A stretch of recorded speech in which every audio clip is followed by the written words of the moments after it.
লোহার শিক টেনে বের করা হয়, কারাযুক্ত লোহার শিক টেনে বের করা হয় ভেজা পশমের ভিতর থেকে।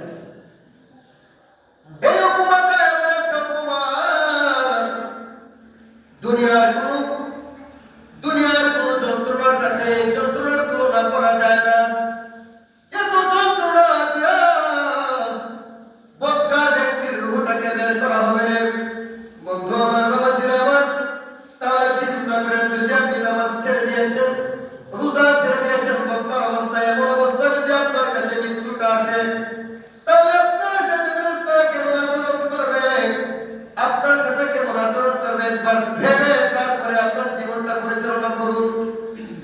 নামাজটা ছেড়ে দিয়েছেন, একটু ভাবেন, এই অবস্থা যদি আপনার কাছে আসলে ফেরেশতারা যদি আসে, আয়েশা আপনার মুখের মধ্যে আঘাত করতে থাকে, পিঠের মধ্যে আঘাত করতে থাকে, আপনার রুহটা বের করা হবে ভেজা পশমের ভিতর থেকে লোহার শিক, কাটাযুক্ত লোহার শিক টেনে বের করলে যেরকম কষ্ট হয়, এর চাইতে বহু গুণে কষ্ট হবে।